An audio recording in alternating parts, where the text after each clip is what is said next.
క్రీస్తునందు ప్రియమైన సహోదరులందరికీ శుభాభివందనములు. ఈ యొక్క ప్రాముఖ్యమైనటువంటి సమయంలో ఈ యొక్క పాలిటిక్స్ గురించి దేవుడు జగన్మోహన్ రెడ్డిని ఓడగొట్టాడు.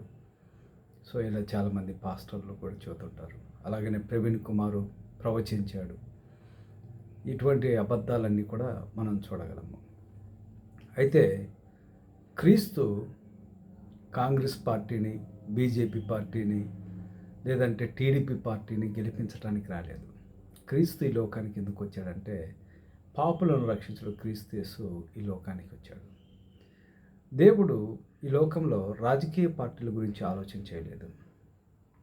పేతురు రాసిన మొదటి పత్రిక 3వ అధ్యాయంలో ఏ మనుషుడు నశించిపోకుండా ఉండవలనని ఆయన ఆలస్యం చేయుచున్నాడు. క్రొత్త నిబంధన గ్రంథంలో క్రీస్తు ప్రభువారి శిష్యులు కూడా ఆయన్ను అడిగారు, అయ్యా నీ రాజ్యమును మళ్ళా ఇజ్రాయేలీలకు అప్పగిస్తావా అని అడిగారు. వాళ్ళు కూడా రాజ్యముల గురించి తప్పుగా అపార్థం చేసుకున్నారు. అయితే క్రీస్తు ప్రభువారు ఈ భూమి మీదకి ఎందుకు వచ్చాడంటే ఆయన రాజ్యమనబడిన సంఘమును స్థాపించడానికి వచ్చాడు, కానీ ఈ భూమి మీద ఉన్నటువంటి అనేక రాజ్యాలను గెలిపించడానికి రాలేదు. దేవుడు కోరుకునేటువంటిది ఏమిటంటే ఏ మనుషుడు కూడా నశించిపోకూడదు, ప్రతి మనుషుడు రక్షణ పొందాలి, సత్యమును గురించిన అనుభవ జ్ఞానము కలిగి ఉండాలి, మనుషులందరూ మారు మనసు పొందాలి, పాపం నుండి విడుదల పొందాలని దేవుడు కోరుకుంటున్నాడు. కానీ రాజకీయ పార్టీలను గెలిపించడానికి క్రీస్తు రాలేదు.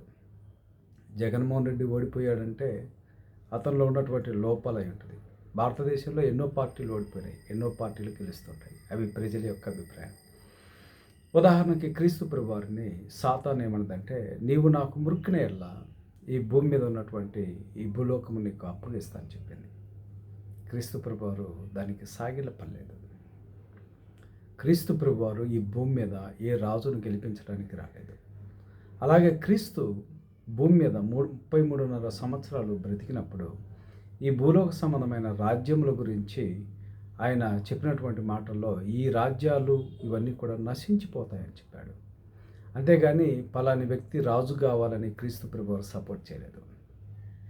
అపోస్తులు కూడా వారి బోధలో మనుషుడు నశించిపోకుండా ప్రతి మానవుడికి సువార్త ప్రకటింపబడాలని, ప్రతి మనుషుడు సువార్తను తెలుసుకోవాలని, సువార్తను వినాలని, మారు మనసు పొంది తమ పాపం నుంచి వాళ్ళు రక్షింపబడాలనేటువంటి విషయాన్ని అపోస్తులు ప్రకటించారు.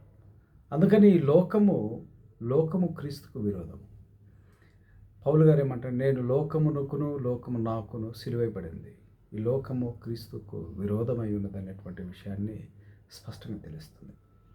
అందుకని క్రీస్తు బీజేపీని గెలిపించడానికి, టీడీపీని గెలిపించడానికి, కాంగ్రెస్ను గెలిపించడానికి, భూమి మీద ఉన్న రాజ్యాలను గెలిపించడానికి ఆయనకు అవసరత లేదు. ఆయన కోరుకుంది ఏంటంటే ఏ మనుషుడు నశించిపోకుండా ప్రతి మానవుడు రక్షణ పొందాలనేది దేవుని యొక్క కోరిక. ఇప్పుడు నరేంద్ర మోడీ నశించిపోవాలి, మారు మనసు పొందకుండా అనే దేవుని ఉద్దేశం కాదు. చంద్రబాబు నాయుడు నశించిపోవాలనే దేవుని ఉద్దేశం కాదు.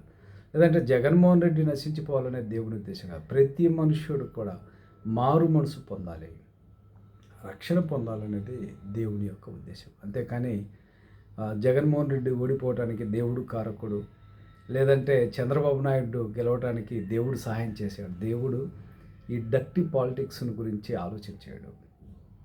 దేవుడు ఏం ఆలోచన చేస్తాడంటే మనిషి పాపం నుండి విడుదల పొందాలని కోరుకున్నాడు. పాత నిబంధనలో రాజులు ఉన్నారు, రాజ్యాలు ఉన్నారు, కానీ క్రొత్త నిబంధన చట్టం వచ్చిన తర్వాత లేదు.